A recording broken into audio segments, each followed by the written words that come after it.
Eu agradeço a apresentação, agradeço o convite para estar aqui hoje. É sempre um prazer falar e pensar em evolução, né?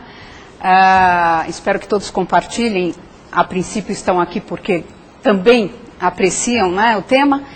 E, como a Isabel colocou muito bem, o que eu vou tratar é sobre essa chamada biologia evolutiva do desenvolvimento e rapidamente passar o momento em que se dá esse nome, né, a essa área de conhecimento, biologia evolutiva do desenvolvimento.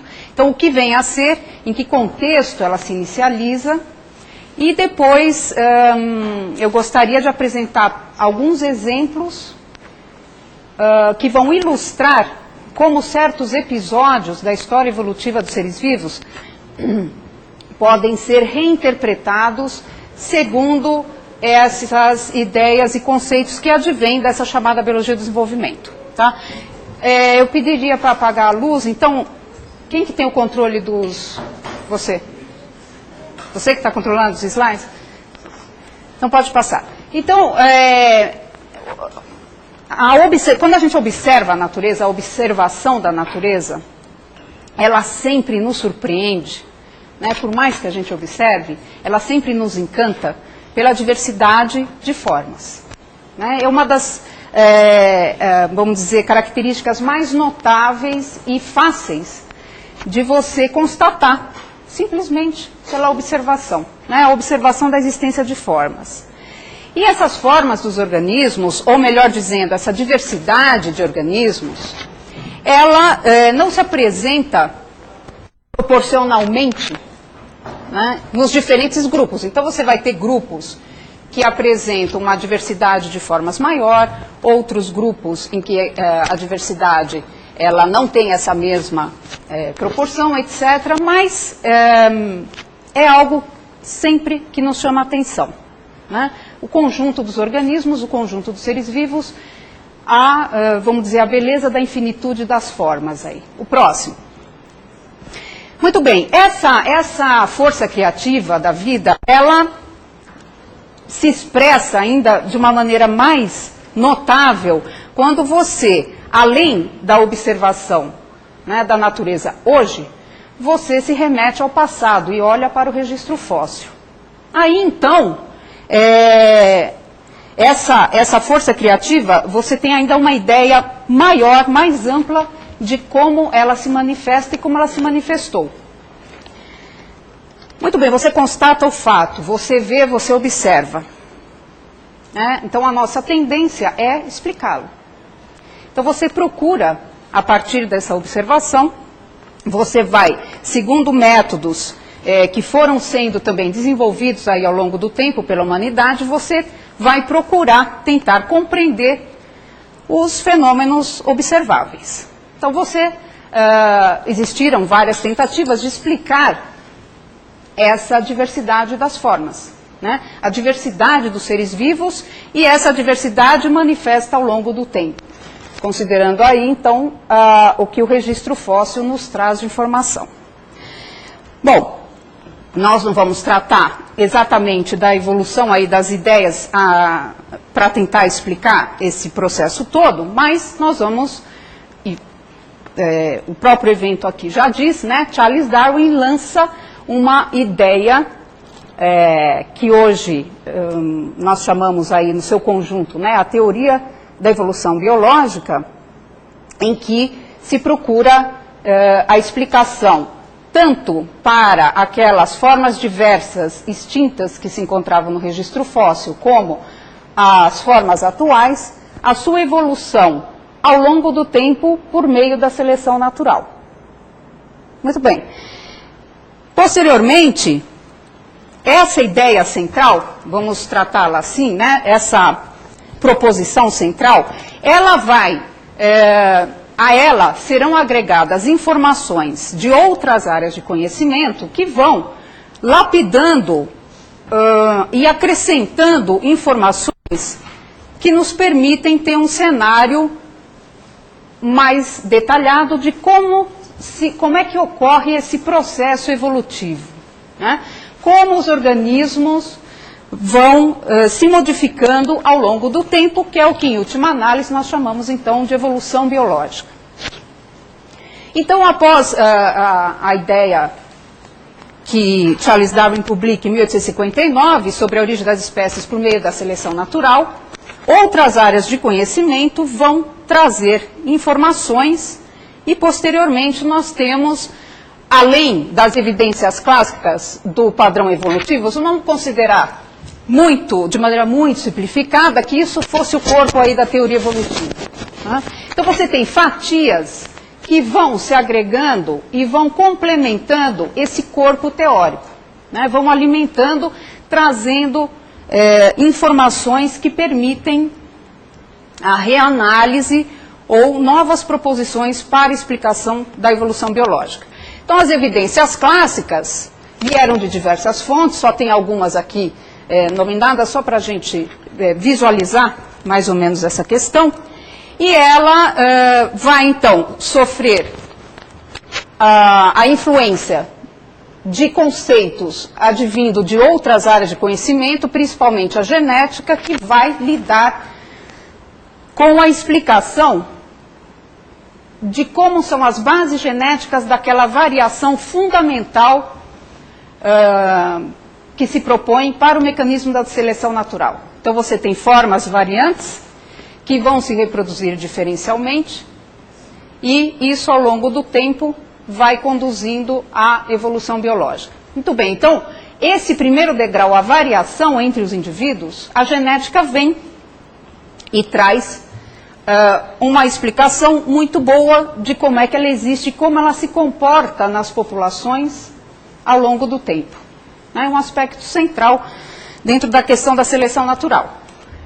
Muito bem, quando isso acontece, então, não apenas essa informação, mas também a questão da sistemática, novos achados da paleontologia, novas interpretações, etc., vão se somando e, em certo momento, se a gente considerar esse conjunto aqui de fatias, você tem aqui a teoria sintética, né, saindo dessa agregação de informações. Muito bem.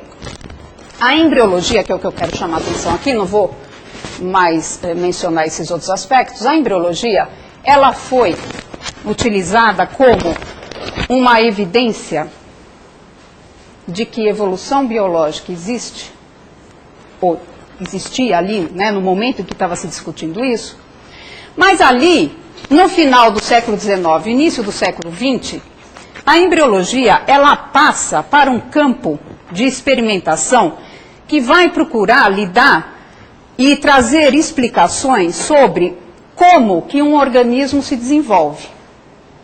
Quais são os fenômenos chamados ontogenéticos na formação do indivíduo.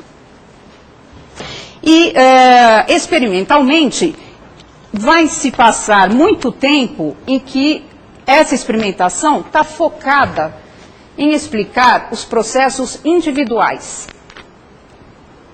Né? Então, questões de como, a partir daquela única célula, pensando no organismo diploide, a partir de uma única célula, você vai ter agregados de células e que essas células vão se diferenciando até constituir o corpo, vamos tomar por exemplo, o corpo de um animal.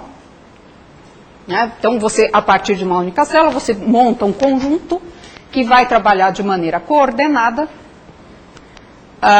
e quais seriam os processos que estariam envolvidos nessa ontogenia. Muito bem. Essa fase, então, em que a embriologia se volta para o conhecimento dos processos em nível individual, contrasta com o caminho que a genética está tomando, procurando explicar os fenômenos populacionalmente. Né? Então, como é que a variação se comporta no conjunto de indivíduos, nas populações? Isso, entre outras coisas, essa diferença de foco leva a um momento de distanciamento da embriologia dentro desse corpo da teoria evolutiva. E um aspecto muito relevante que está faltando nesse momento que nós estamos aqui dando um flash é o que hoje nós chamamos a chamada genética do desenvolvimento. Então, se eu olho a embriologia de um organismo, eu posso descrevê-la, né? Então, eu posso reconhecer as etapas pela qual aquele organismo passa, reconheço etapas embrionárias, descrevo esse processo, porém, as bases genéticas, assim como naquele momento a genética traz a informação como existe a variação entre os indivíduos, a informação genética sobre como são esses processos ontogenéticos, quais são os mecanismos genéticos que estão atrás dos processos embriológicos, ele só vai aparecer, esse corpo de informações, na década de 80 do século passado. Tá? Depois do advento da chamada biologia molecular. Então, com a biologia molecular, lá nas suas origens, aqueles processos genéticos já estavam sendo, a questão da hereditariedade já estava ancorada naquela molécula base da hereditariedade, que é o DNA que todo mundo já ouviu falar, certo? Muito bem. O desenvolvimento da biologia molecular, então, vai permitir que agora se aborde, lá já agora na década de 80, esses processos ontogenéticos que nós chamamos, então, no seu conjunto aí, biologia do desenvolvimento. Ela vai trazer informações sobre as bases genéticas desses fenômenos. E isso faz com que as novas informações que foram geradas tragam e reaproximam de volta agora essa área aqui dentro desse corpo da teoria evolutiva. Tá? Então a biologia do desenvolvimento, ela vem e se reintegra de uma maneira mais contundente depois que se conhecem então esses processos da genética do desenvolvimento. Nesse momento em que essas ideias começam a voltar, então, e as áreas de conhecimento se reaproximam, é que surge essa ideia de chamar a disciplina de biologia evolutiva do desenvolvimento. Tá? Que é isso aqui que nós vamos conversar um pouco agora. O próximo, por favor. Bom, vamos, para ilustrar um pouco, né, o tipo de informação e de análise que essa chamada biologia evolutiva do desenvolvimento está trazendo para a compreensão dos processos evolutivos e compreensão, portanto, da história da vida na Terra, da diversidade biológica. Vamos recapitular um pouquinho alguns capítulos dessa história da diversidade biológica, imaginando que esta coluna aqui esteja representando o tempo, aqui nesta base, desde a origem da Terra, caminhando aqui, nesse sentido, para o tempo atual. Então vamos colocar aqui a origem da Terra, algo mais ou menos como há 4,5 bilhões de anos. Os primeiros registros fósseis dos primeiros organismos, assim, que ninguém tem dúvida que são organismos, são células procarióticas, então são células relativamente simples, né, cujo material genético não está envolto por uma membrana, então são células eucarióticas que vão aparecer, essas datas aqui todas têm discussão, não nos interessa aqui, tá? Mas mais ou menos por volta de 3,5 bilhões de anos. Então, se os primeiros registros aparecem aqui, quer dizer que a origem da vida foi em algum ponto aqui para trás. A história da diversidade biológica, então, ela vai permanecer durante um bom tempo dessa maneira, com esses organismos chamados procariotos, tá? E os primeiros fósseis de células eucarióticas, ou seja, que tem uma organização morfofuncional distinta dessa daqui, né? E grosseiramente falando, são as células que você tem o material genético envolto por uma membrana agora, o que muda tudo, muda toda a comunicação dentro da própria célula, ela tem que conversar com ela mesma de outra maneira. Isso vai aparecer há 1,5 bilhões de anos. Quer dizer, você tem desta passagem para cá 2 bilhões de anos se passando. E os chamados organismos multicelulares, quer dizer, aqueles que são formados por várias células agregadas que agora, além de conversar individualmente, cada célula com ela própria, ela tem que conversar com todas as outras que estão trabalhando de maneira coordenada, certo? Na formação de um indivíduo multicelular.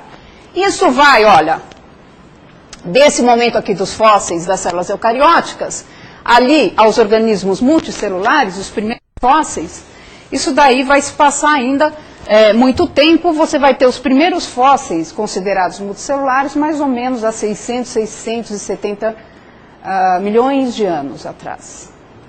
Então, se eu considerar essa aqui, a partir desse momento, a história da diversidade biológica na Terra, eu vejo que a maior parte dessa história ela é unicelular. Né? Ela é formada por organismos de uma única célula. Mas o que eu quero chamar a atenção aqui é quando aparecem aqueles primeiros organismos multicelulares, que veja, foi, se nós considerarmos essa coluna aqui toda, foi recente. Né? Então você está ali, ó, 600, 670 milhões de anos, um pouquinho mais, há 550 milhões de anos, mais ou menos. O registro fóssil nos indica o seguinte: há 550 milhões de anos, mais ou menos, surge uma diversidade espantosa de organismos multicelulares. Tá? E mais, essa diversidade que aparece, de arquiteturas corporais diferentes, no registro fóssil, ela não aparece gradativamente. Ela aparece de uma maneira relativamente abrupta, em termos geológicos. Tá? E isso, durante muito tempo... Passa o próximo para mim, por favor. Aqui só relembrando, né, algumas formas, o que a gente chama de arquitetura corporal. Né? Então, é a organização básica de características do padrão anatômico de um conjunto de seres vivos, que nós podemos reconhecer alguns padrões corporais básicos que nós contabilizamos, usualmente, em filos. Tá? É uma maneira de você expressar que o padrão corporal deste conjunto de indivíduos é muito diferente desse conjunto aqui de indivíduos. Tá? Padrão básico de organização anatômica que nós podemos, assim, na sua expressão máxima de divergência, podemos caracterizar aí como filos. Muito bem. Aquele episódio, então, que eu mencionei anteriormente, em que essas formas, esses padrões corporais básicos, eles surgem ali no registro fóssil de uma maneira relativamente abrupta, e mais, representantes de praticamente todos os filos conhecidos, existentes e extintos, você encontra já naquele registro. E depois desse episódio, que é conhecido como a explosão do Cambriano, vocês já devem ter ouvido falar, depois desse período não aparece mais nenhuma grande novidade em termos de organização anatômica que nós contabilizemos como filo. Tá? O que houve? O que aconteceu naquele período? Né? Você passa ali 2/3 da história da diversidade biológica na Terra com organismos unicelulares e, vamos colocar assim, de uma maneira relativamente abrupta, aparece uma diversidade de arquiteturas corporais muito diferentes. Próximo. Então vamos ilustrar um pouco esse episódio. Né? Um pouco antes, então, as primeiras formas multicelulares compõem o que se chama a fauna de Ediacara. Tá? Aqui nós temos impressões fósseis de alguns desses exemplares. É uma fauna, representantes de uma fauna exclusivamente marinha, de corpo mole. E você tem o registro, então, dessas formas e alguns vestígios. Tá? Que são essas saliências que são vistas aqui. Esses vestígios permitem algumas interpretações de que tipo de padrão corporal seria necessário para produzir isso daqui. E aí você faz algumas, você não, mas os especialistas fazem algumas inferências de que tipo de organização anatômica estava presente, então, nessa época, para deixar esse tipo de rastro. Próximo.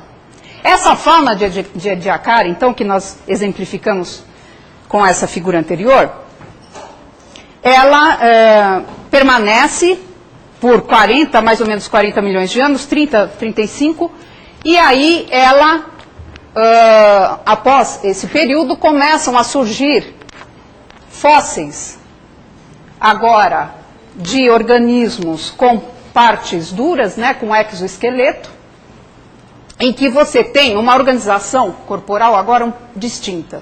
Você tem uma diferenciação segundo o eixo antero-posterior bastante acentuada, e você tem a presença de segmentos corporais portando apêndices que se repetem ao longo desse eixo antero-posterior.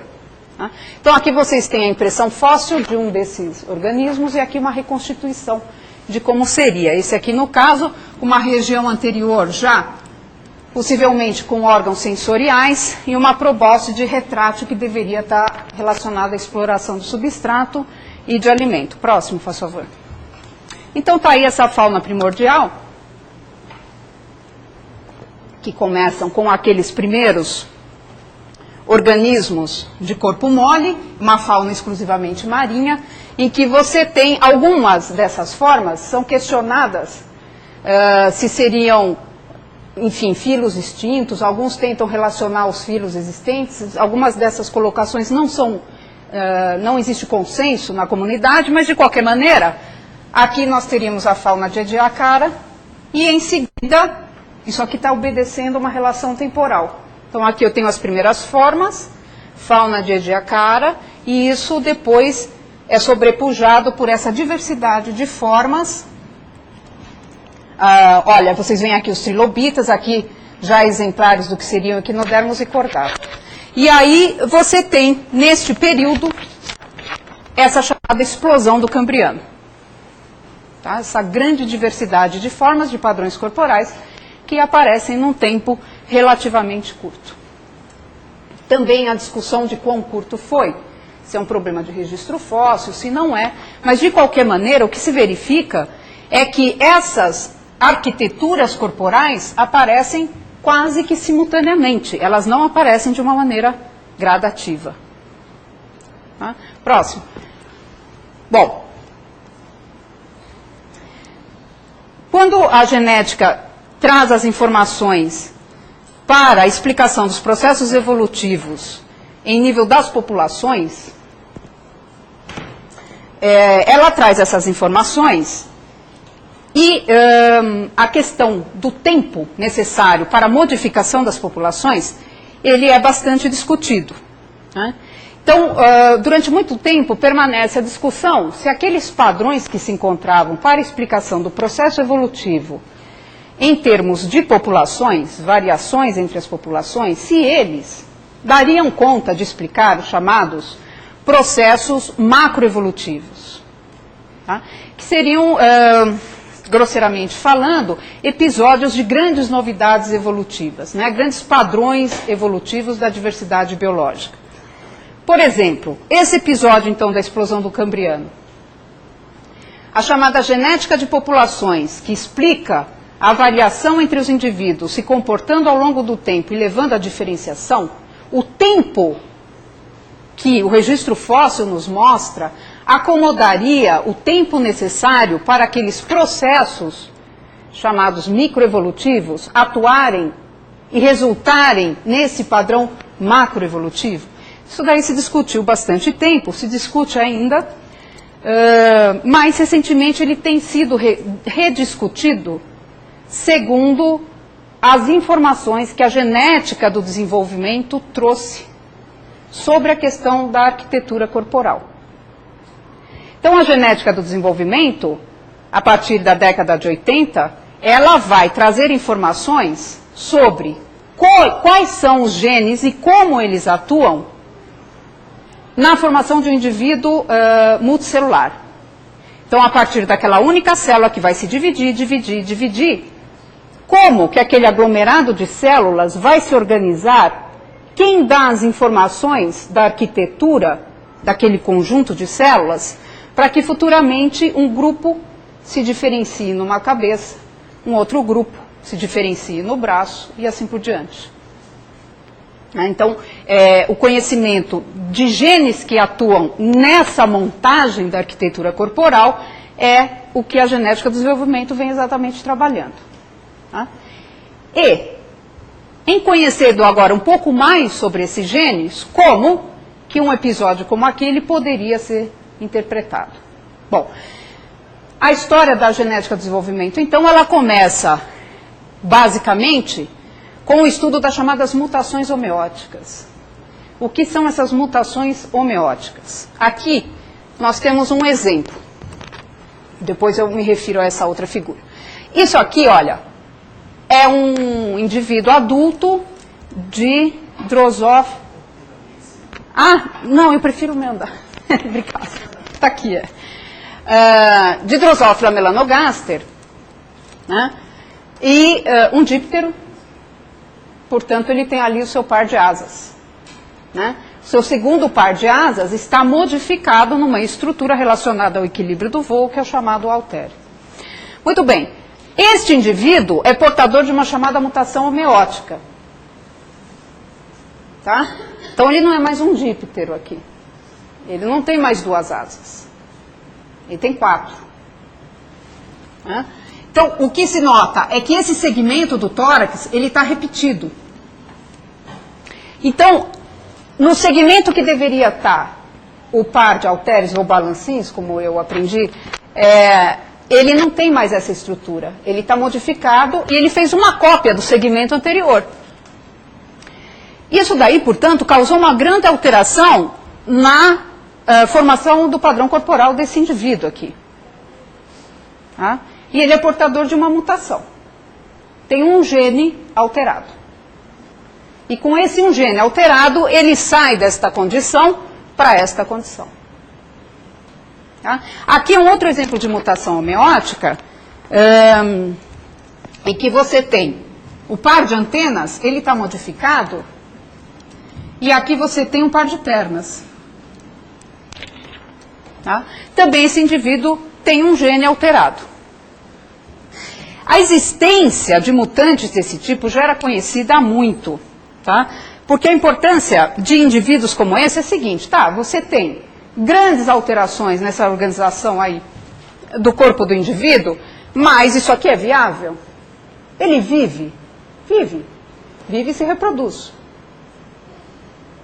E o pessoal encontrava isso, quando os naturalistas faziam aquelas coleções, já existiam exemplares portadores, que eram coletados na natureza, portadores dessas chamadas mutações homeóticas. Tá? Então, existiam já o registro de insetos, isso aqui é uma prancha do Bateson de 1894, se não me falha a memória, e aqui um inseto em que as antenas estão substituídas por outro apêndice do corpo. E isso não acontece só em invertebrados, acontece em vertebrados também. Então, aqui vocês têm parte do esqueleto aí de um camundongo, em que em alguns exemplares se observam vértebras extras. Também relacionadas a alterações dos chamados, então, genes homeóticos. Quem são esses genes homeóticos que, quando alterados, levam a alterações drásticas desse tipo? Próximo. Esses genes foram, pela primeira vez, descritos em Drosophila. Como quase tudo em genética, a Drosophila melanogaster, né, ela é a base aí do estudo da genética. E já no grupo, nos trabalhos do Morgan, para quem está lembrado, né, ali dos primeiros trabalhos de Morgan com Drosophila, eles encontravam esses mutantes homeóticos ali no dia a dia de laboratório, mas as ferramentas que existiam na época de trabalho não permitiram que se elucidasse a natureza desses genes. Né? Como é que essas transformações ocorriam? Isso, como eu já disse, vai acontecer na década de 80, em que a biologia molecular vai trazer ferramentas que vão permitir que se conheça quais são as bases do funcionamento desses genes. E em Drosophila, que foi o primeiro, então, modelo experimental, caracterizaram-se 8 desses chamados genes homeóticos. O que esses genes fazem? Né? A sua expressão leva a quê? A sua expressão, ela não vai levar à produção, por exemplo, de um olho, ou de parte de um olho. Não.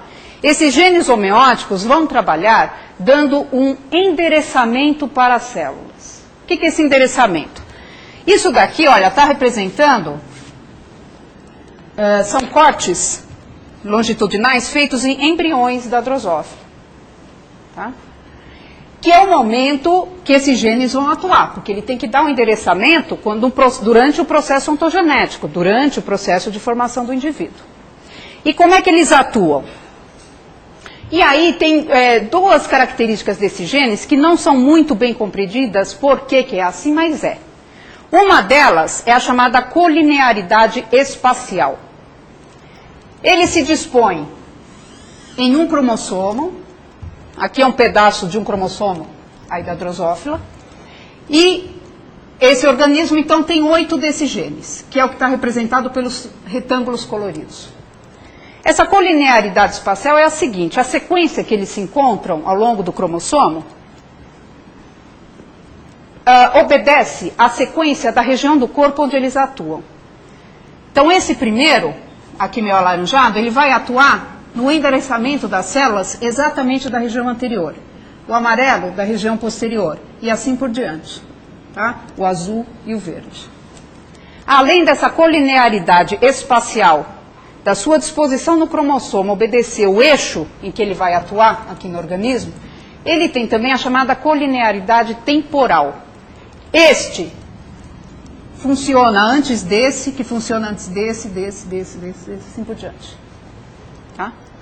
Mas como eu mencionei, esses genes não vão atuar no indivíduo adulto. Eles vão atuar no embrião. Então, olha aqui.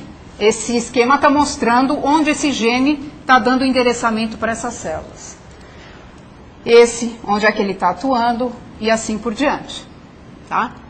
Este grupinho de células que no embrião recebeu uma etiqueta, recebeu um endereço, dada pela ação desse gene, essas células ficarão marcadas para que futuramente, no corpo do indivíduo adulto, elas integrem as estruturas do segmento T2, tórax 2. Tá?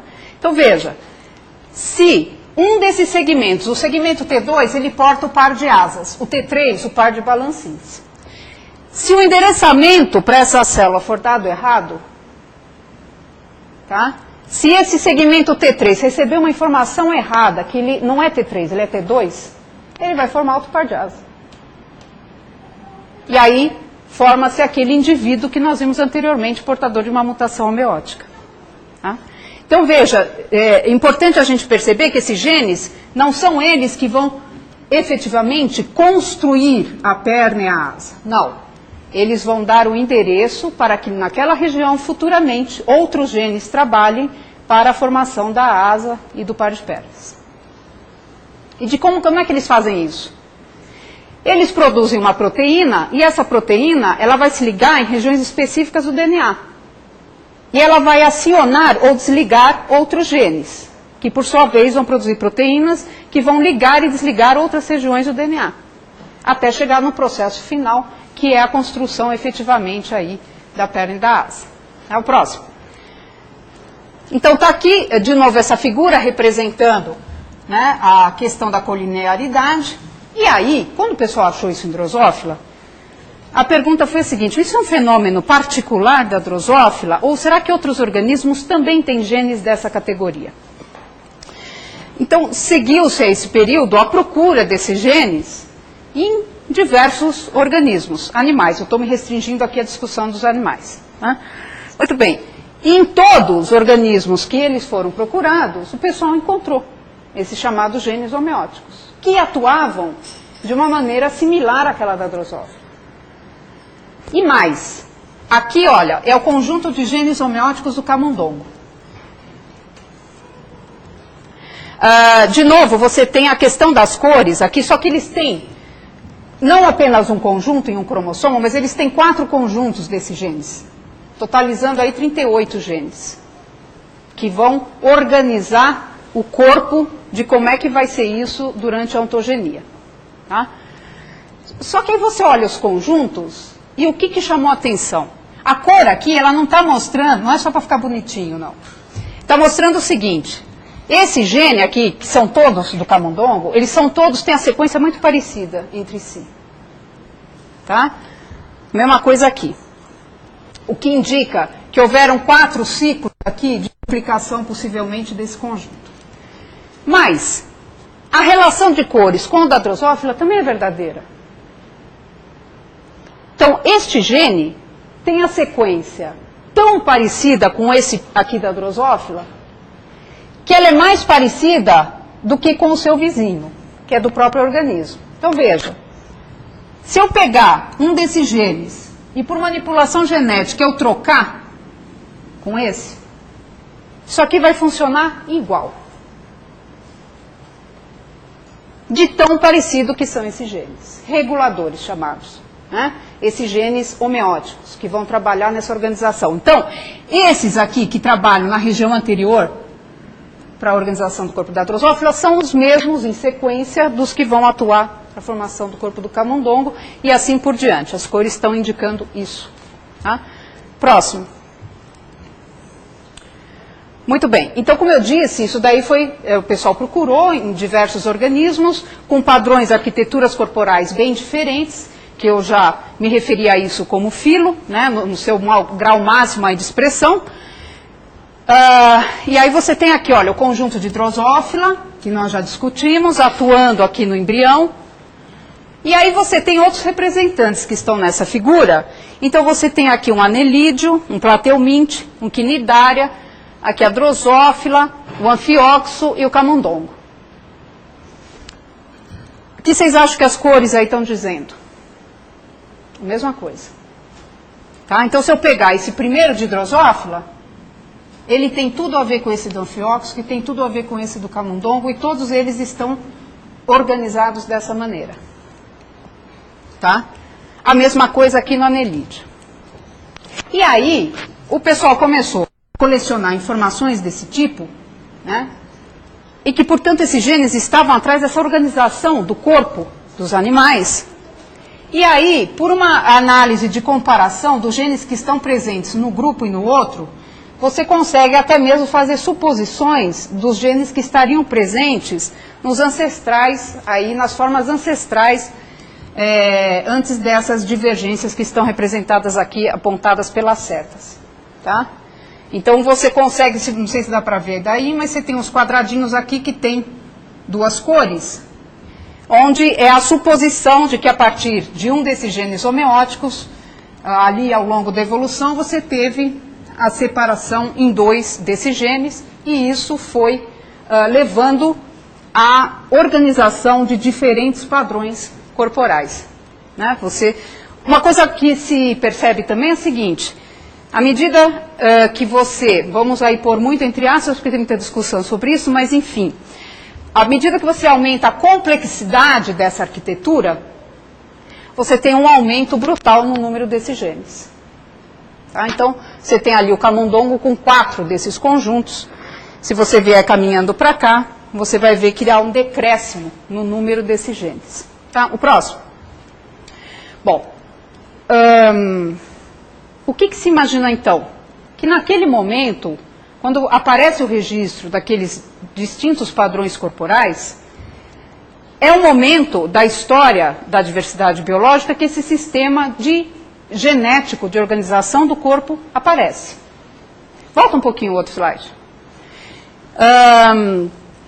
Então, vocês lembram que eu mencionei, né, a questão da evolução da célula, desde a célula procariótica, passando pela eucariótica, você vai tendo uma reorganização dos aspectos morfofuncionais. Quando aparecem os multicelulares, aí você tem que ter um sistema genético que vai trabalhar organizando esse conjunto de células. Então, supõe-se que naquele momento ali da história, esse sistema genético se estabeleceu e permaneceu. Por que permaneceu? porque eu encontro ele até hoje em todos os animais em que se procura, eles estão lá. Então, isso remete à origem, né, desse sistema genético de organização do padrão corporal. Demorou muito para esse sistema surgir, mas depois que ele surgiu, né, agora, rapidamente, entre aspas, lembre-se daquela mutação meótica, uma alteração em um desses genes causa uma tremenda alteração do padrão corporal. Tá? E então, aquele episódio hoje procura se explicar da seguinte maneira: aqueles princípios da genética aplicados à explicação do processo evolutivo em termos de populações, os mesmos mecanismos estariam atuando, mas nesse conjunto de genes que tem esta propriedade de causar grandes alterações dessa arquitetura corporal, tá? Que levariam a mudanças, portanto, de grande magnitude num tempo aparentemente reduzido para que isso acontecesse. Próximo agora. Então, esses genes chamados, então, homeóticos, eles atuam neste momento na organização do padrão corporal, mas eles vão atuar também, um pouco depois, ali na ontogenia dos organismos, fazendo outras coisas, também relacionadas à morfogênese, né? A organização da fabricação de uma estrutura. Exemplo, esse chamado gene ultrabitórax é um gene homeótico. Ele já trabalhou ali atrás na organização do padrão corporal e agora ele vai atuar num outro momento nos organismos, que aqui no caso está exemplificado pela questão das asas. Então, nos insetos, a questão das asas, ao que tudo indica, no seu, vamos dizer, estado aí mais basal ou ancestral, como queira, você tem 2 pares de asas. Acompanhando a história das asas aí, o que vai acontecer é que você tem o aparecimento de grupos em que o segundo par de asas está modificado nessa estrutura aqui, que são os halteres ou balancins. Aí você tem, no caso dos Lepidoptera, uma diferenciação entre o par de asas anterior e posterior, ou aqui nos Coleóptera, essa grande divergência do par anterior e posterior. Tá? Você olha isso, fala, bom, mas o que essas asas, aqui no seu processo ontogenético, têm em comum? Será que os genes que constroem efetivamente a asa desse inseto são os mesmos que constroem uma asa tão diferente como do Coleóptero, Lepidoptera e Díptero? Não, os que constroem são característicos de cada grupo. Mas quem organiza o processo, quem dá o endereçamento para as células, é o mesmo gene, que é o ultrabitórax. De modo que se eu pegar o ultrabitórax do Díptera e colocar no Lepidoptera, ele não vai nem perceber. Vai formar suas asas do mesmo jeito. Tá? Então essas novas formas estão baseadas no reaproveitamento sempre de kits, vamos chamar assim, básicos de organização, seja no homeótico, seja para formar essas estruturas. Que momento que esse gene vai atuar? Também não é a hora que a asa já está pronta, ele tem que ter atuado antes. Tá? Então, eu não sei se vocês lembram das estruturas dos discos imaginais dos insetos holometábulos, que são como pequenos saquinhos cheios de células, que vão guardar células que integrarão o corpo do inseto adulto. Né? Então, aqui vocês têm, olha, um disco imaginal da asa e do Lepidoptera, o que está em verde é a marcação para a proteína fabricada por esse gene ultrabitórax. Então, ele está funcionando aqui, né, determinando como será o segundo par de asas. E ele também está presente aqui, ó, no disco imaginal, que vai dar origem ao haltere ali da drosófila, do díptero.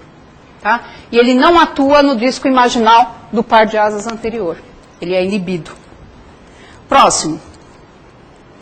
Os olhos também. Se nós pegarmos os olhos aí dos animais, você tem o olho composto, por exemplo, da drosófila, formado por unidades que nós chamamos omatídeos, ele é muito diferente de um olho de vertebrado. A sua estrutura é completamente diferente. Mas, esse gene PAX6 é o que está na base da regulação da formação dos olhos em todos os grupos onde se estudou a presença dos olhos, como é que eles são organizados, é o mesmo gene que vai estar atuando. organizando ali como será a estrutura futuramente. Se você pegar esse gene PAC6, né, você consegue a produção, no caso aqui da drosófila, você coloca ele artificialmente por manipulação genética, para ele se expressar na perna da própria drosófila ou na antena, e ele vai trabalhar e vai fazer a produção de um olho igual ao da drosófila, só que em outro lugar. Se ele trabalhar em outro lugar, ele vai organizar um olho. Tá? E é o mesmo que vai organizar o olho do camundongo, o olho de vertebrados. Se você, de novo, pegar esse gene PAC6 da drosófila, tirar o do camundongo e colocar o da drosófila no lugar, ele vai produzir o olho de camundongo direitinho, como se nada fosse. Por que ele não produz um olho de drosófila? Porque esse organismo não tem o conjunto de genes que produzem um olho composto. Tá? Mas o primeiro gene que vai atuar, determinando que naquela região vai formar um olho, é o mesmo. Tá? Próximo. Eu não vou entrar em detalhes aqui, mas, enfim, essa questão dos olhos, dos diferentes grupos, né, eles têm uma organização estrutural completamente diferente. E a história, então, hoje é interpretada da seguinte maneira: a partir de uma célula ali, fotossensível, que está ali no começo do esquema, em algum momento você tem esse agrupamento de células fotorreceptoras e pigmentares se diferenciando, e isso entra sob o controle do gene PAC6. E esse controle permanece durante a história de formação dos diferentes olhos, próximo, embora eles sejam estruturalmente muito diferentes. Tá? Esses genes, então, o controle, né, para essa formação está presente em diversos dos chamados filos aí, que alguns organismos têm a presença de óleo, seja ele estruturalmente da maneira que for. Tá? Então, esses exemplos procuram ilustrar, e na realidade é um quebra-cabeça que está começando a ser formado. Essa reintegração dessas informações dentro daquele corpo da teoria evolutiva, ele passa por alguns episódios de acomodação. Né? Primeiro, porque essa reincorporação, você tem que agregar agora os conceitos da genética conhecida de populações, aliada aos processos ontogenéticos, que na realidade começaram a ser conhecidos muito recentemente, mas que têm levado, de uma certa maneira, a uma reinterpretação desses episódios evolutivos, né, e mostrando que, na realidade, a diversidade de novas formas ou novas estruturas, ela tem sempre um componente que ele é mantido e preservado ali desde a sua origem. Tá? Então, obrigada pela atenção. Agora, se quiserem perguntas, estou à disposição.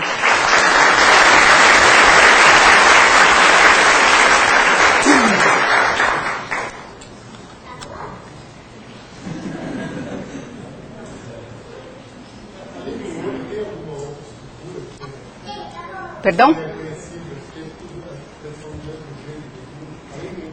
Além dos olhos, você tem outras estruturas, você tem até mesmo membros, né? Uma coisa que o pessoal está investigando agora, como é que isso é formado, e parece que você tem sempre um conjunto básico, um kit básico de construção, digamos assim, que ele está mantido nos diferentes grupos. Né? Então a variação surge por uma modificação desse sistema, mas a regulação dele é preservada. Tá? O que vai ser modificado mesmo são os genes que vão trabalhar depois deles. Por isso que você tem um olho de drosófila e um olho de vertebrado, né? Completamente diferente, embora o regulador seja o mesmo.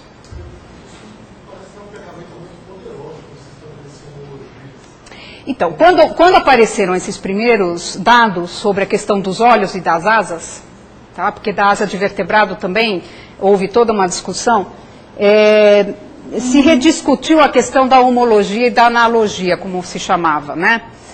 Então, os olhos são estruturas análogas, porque tiveram origens evolutivas independentes. Quando descobriram os genes que estavam presentes em todas elas, então saíram alguns artigos questionando isso, né? Bom, mas aí é uma questão de você referenciar, né? Você tem que botar o referencial aonde? Desde que a história da vida tem uma história comum, se você voltar, você chega, né, numa origem comum. Então, isso daí, de início, movimentou, né, trouxe uma discussão, porque, afinal de contas, do ponto de vista genético, existe essa homologia completa do gene. Né? Tanto é que ele continua funcionando num organismo ou no outro da mesma maneira. Mas a acomodação que se deu posteriormente foi não pensar tanto nos genes reguladores, mas continuar pensando nos estruturais que vão dar origem às estruturas propriamente ditas. Né? O problema é que quando você olha o cenário e vai procurando os elementos comuns, você vai mergulhando dentro do genoma, às vezes certos conceitos, se você mergulhar dessa maneira, você vai perdendo. Né? Então você tem que procurar delimitar qual o nível, a escala que você está tratando e dando o nome de um certo fenômeno. Porque é claro que os genes estruturais que estão formando o olho da drosófila são diferentes de vertebrados. Eles apareceram depois de vertebrados. Oi? Então, exatamente, mas a regulação manteve. Apareceu uma vez e ela ficou. Depois, se ela integrou uma cadeia de genes que vão formar o olho de um tipo ou de outro, é secundário. Mas na sua origem, aquele sistema de regulação apareceu e ficou ao longo da história. Pelo menos é o fato de você encontrar essa homologia nos genes. Porque você encontra a sequência igual, não significa muita coisa, muitas vezes. Tá? Você tem que testar aquela sequência funcionando no organismo, aí você tem certeza de função. Tá? Então você fala, não, encontraram a sequência do gene homeótico da drosófila no anelídeo. Tá, mas ele funciona igual. Então, onde se testou, porque aí você tem uma limitação do aspecto prático, né, de como é que você vai fazer experimentalmente. Então, nos organismos em que experimentalmente isso é possível, e os mais utilizados aí no caso são a drosófila, melanogaster e o camundongo, quando você faz isso, você vê uma homologia de função perfeita. Porque você troca um pelo outro e o organismo não se dá conta. Né? Você mostrou nos slides que os diferentes grupos, os diferentes filhos têm um conjunto de genes homeóticos. Se você pegar lá a sumidade, tem um número de genes e esse número vai aumentando. A que se atribui esse aumento no número dos genes homeóticos? Como eles aumentam em número ou o que isso acarreta? Como eles aumentam em número, são processos de duplicação cromossômica ou duplicação gênica. Então, por exemplo, no camundongo, que você tem aqueles 4 conjuntos, né, existem, na evolução do genoma, pensando só no genoma, existem episódios em que ele pode duplicar inteiro, triplicar e quadruplicar. Então, você quadruplica o número de cromossomos. Tá? Aparentemente pode ter acontecido uma coisa desse tipo aí na história, não só por essa evidência não, isso é uma hipótese que já existia por outras razões. E em número, não assim de grupos, mas em número, por episódios de duplicação gênica, que são mecanismos moleculares bem conhecidos, em que na hora da duplicação da molécula de DNA, a dupla hélice, ela abre e ela escorrega. E nesse movimento de escorregar, acaba copiando 2 vezes o mesmo pedaço. Esse é o mecanismo molecular conhecido para a evolução do genoma de duplicações gênicas e que se encaixam perfeitamente aqui, para explicar essas duplicações do número de genes, tanto colinear como de conjuntos. Tá? A explosão cambriana, mesmo dá a impressão que realmente é algo muito abrupto, muito rápido. E a impressão que a gente tem é de que essa variação, essa explosão, pelo menos acho que foi algo em torno de 40 fios, uma consideração de período sem saída. Então, se explicaria se essa variação dentro do mesmo tema, em cima desses genes próprios, possivelmente, para explicar essa diversidade rápida. Isso. Também aconteceu de novo. Então, isso é um aspecto interessante, porque ela não aconteceu de novo. depois daquilo não apareceu nada, né, como que a gente chamasse de um filo. Muito bem, então as explicações que envolvem, você tem que explicar duas coisas, né, aquele momento e por que depois também não teve. Basicamente, envolvem, tem duas hipóteses para explicar isso, não necessariamente exclusivas. Uma delas diz o seguinte: esse sistema demorou para aparecer, né? Ele é um sistema, na realidade, nós estamos vendo aqui um conjunto de genes que trabalham dessa maneira, mas para trás deles, se você pegar lá desde o começo da célula-ovo, tem uma série de conjuntos que eles vão trabalhando no que se chama uma cascata. Esse regula esse, que regula esse, que regula esse, que regula o meótico, né? E eles, por sua vez, vão estar ajustados ao controle de uma série de outros genes que vão trabalhar depois deles. Muito bem.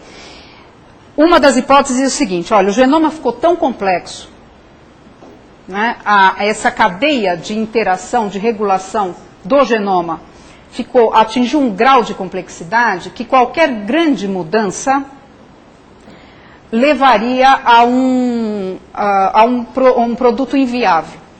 Por quê?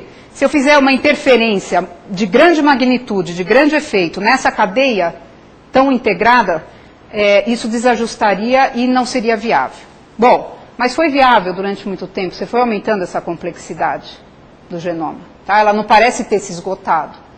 Então, essa hipótese, por si só, ela não leva a uma conclusão muito de consenso, digamos assim. A outra hipótese é a seguinte: não é um problema do genoma, mas é um problema de nicho ecológico. Então, depois que você teve essa explosão, imagine o seguinte: isso é conhecido em processos microevolutivos, né, processo de populações. Quando você tem uma alteração daquela composição genética, ela tem que se estabelecer e se reproduzir em termos de uma população. Bom, para isso ela vai ter que competir com formas que são pré-existentes, estão ocupando aquela região.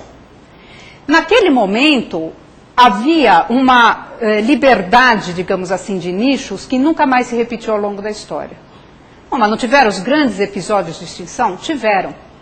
Tá? Só que, após esses grandes episódios de extinção, sobreviveram a maioria, representantes da maioria dos filos. E rapidamente eles ocupariam esses nichos que haveriam sido liberados nos episódios de extinção, que é o que você vê no registro. Pós-extinção, você tem uma grande diversidade de formas surgindo, mais como variações daqueles temas pré-existentes. Então, o cenário que se imagina para a explicação de por que não mais após aquele período é uma combinação das duas. Você teria já agora uma maior dificuldade de estabelecer novidades, considerando a integração do genoma, e qualquer grande novidade, até ela passar por aqueles vales adaptativos que a teoria de genética de populações prevê, e se fixar e poder ganhar em competição com as formas pré-existentes, estaria muito difícil de atravessar, mesmo invocando outros princípios que você pode ter para explicar a fixação dessas formas. Então seria basicamente, a ideia que se tem é a combinação dessas duas. A dificuldade de estabelecimento de novas formas, tanto por competição das formas pré-existentes, quanto pela própria complexidade do genoma.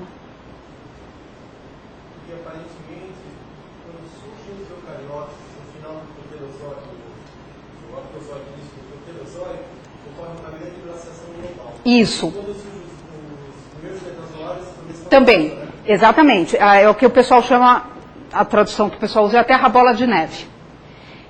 Foram episódios de grande glaciação, que você tinha processo de glaciação até quase as regiões equatoriais, e depois que vamos dizer, o próprio processo, os processos geológicos da Terra, eles vencem esse episódio terra-bola de neve, ela sai desse episódio, e cada vez que sai, dá uma grande explosão que coincide com as células eucarióticas e com a questão da diversidade de metazoários.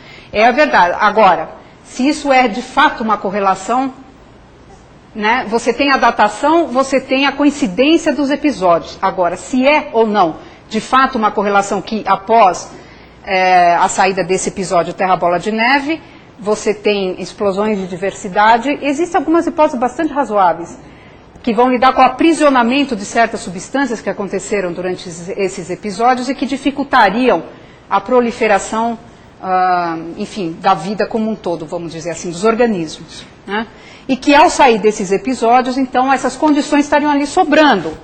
E aí você tem relaxamento de competição, oportunidades e favoreceria a diversidade. O pessoal busca essa relação, mas não se tem certeza da correlação. É difícil, né? Mas a astrologia, É. que fala, por exemplo, do movimento da galáxia, né? Então, Sim, tem várias... galáctico que aumenta o número de colisões. Exatamente, você tem outros episódios da história da diversidade biológica que procura-se o casamento, digamos assim, de episódios astronômicos, de fenômenos astronômicos relacionados à história dos organismos. De certa forma, seriam coisas evolutivas, né? Então, quer dizer, as extinções, embora não se encontrem causas comuns a todas elas, né, elas parecem ser episódicas, causadas por fatores diferentes.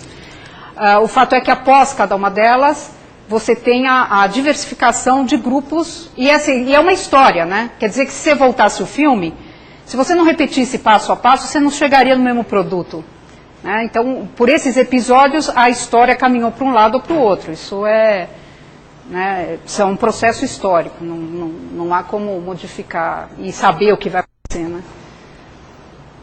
Eu queria te fazer uma pergunta sobre o número de genes. O projeto Genoma revelou um número de genes, desapontou todo mundo. Claro. É um desapontamento mesmo, ou nós não precisamos de mais genes do que o inverno? Não.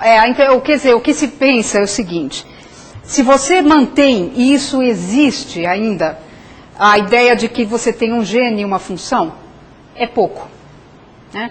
Não dá.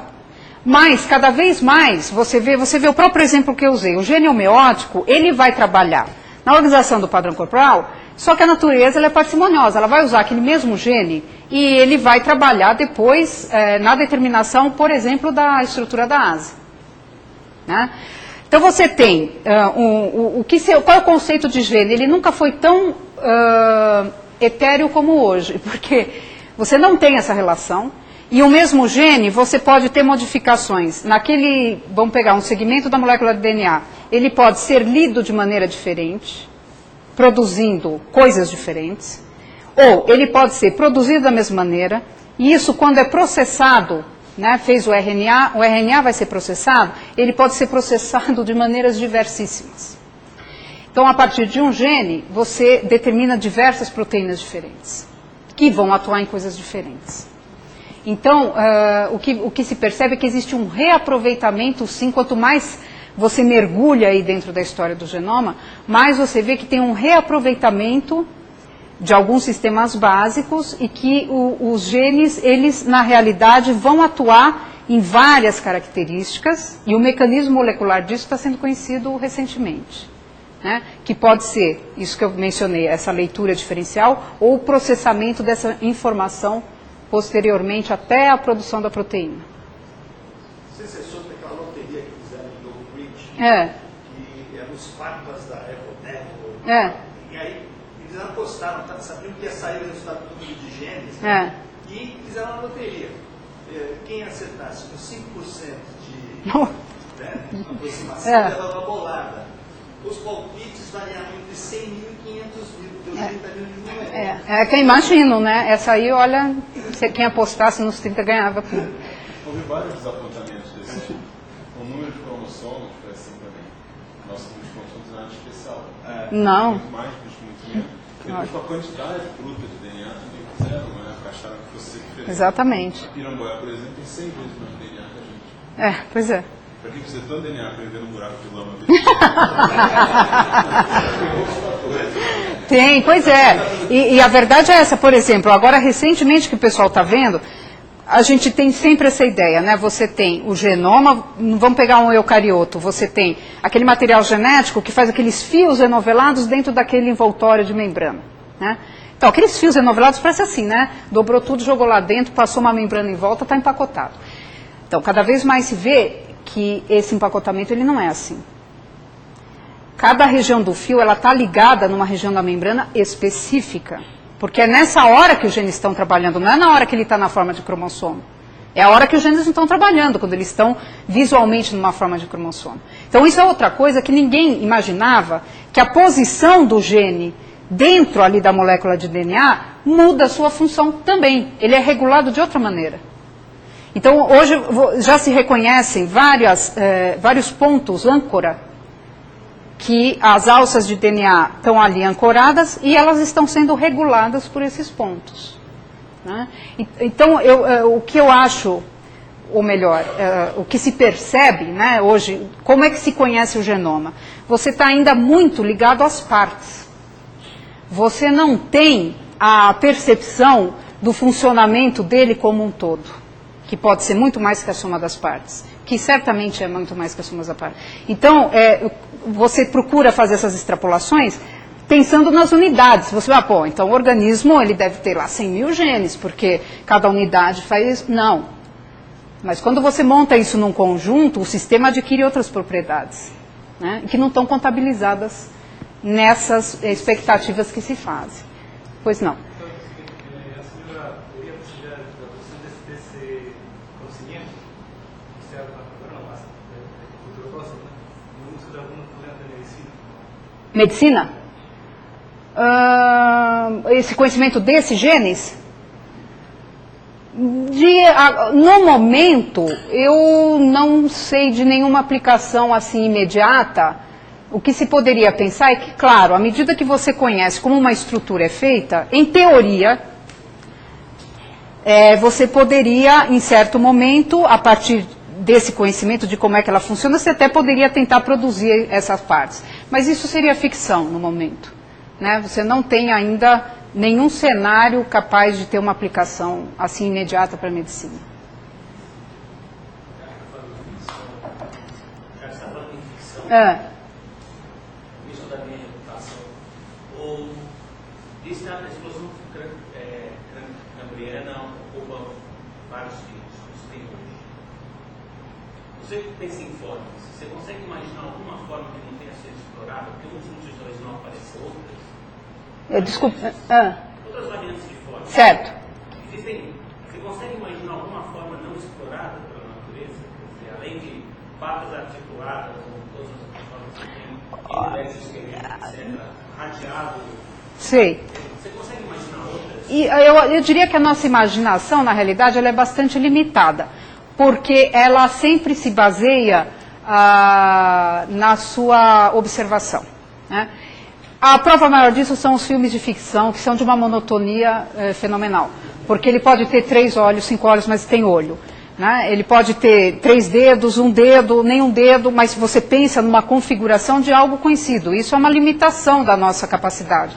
Você está sempre baseando no seu mundo, né? Experimental à volta, que é o que te chega de informação, e você consegue imaginar uma certa variação dentro daquele universo. Você não consegue fugir muito daquilo. Né? Assim é que formas fósseis, algumas que foram encontradas, foram absolutamente surpreendentes, porque nem você não se conseguia imaginar algumas formas daquela natureza. Agora, conseguir imaginar formas, além disso, talvez o Carl Sagan tenha tido mais sucesso nisso quando escreveu lá os seus livros na década de 80, que ele tentava imaginar seres muito diferentes, baseados em outra química, mas ainda assim é um exercício, eu acho, muito rudimentar, assim, é uma limitação das nossas propriedades analíticas, mas eu acho que não dá para fugir muito do que a gente conhece.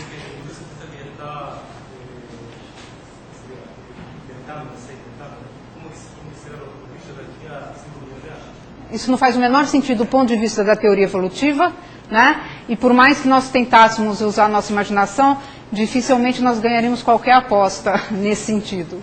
Né?